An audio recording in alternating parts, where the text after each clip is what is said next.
Welcome to Penrose Learning, where we make understanding easy. You start by opening Settings and going straight to Wallpaper.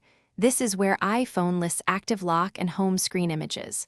Once inside, tap Wallpaper to see thumbnails for both lock and home.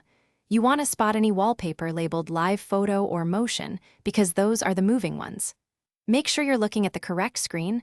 Lock screen usually shows movement when pressed. Now, tap the wallpaper thumbnail to begin the change process and prepare to. Once you tap Choose a new wallpaper, you'll see stills, live, and photos. Choose stills or a saved photo that is not a live photo to stop motion.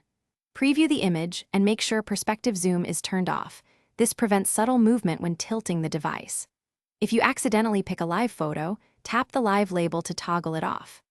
After confirming a static image, tap Set and choose whether to apply it to lock screen, home screen, or both. That completes the swap to a non-moving wallpaper. You finish by locking your iPhone and checking the new static image. It should not animate when you press or wake the phone.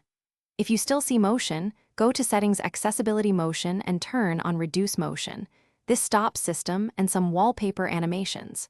Make sure the chosen image isn't a live photo accidentally set. If settings seem correct but movement persists, restart the device to clear caches. Once restarted, verify again and you're done. Thanks for watching. If this was helpful, leave a like and consider subscribing. See you next time.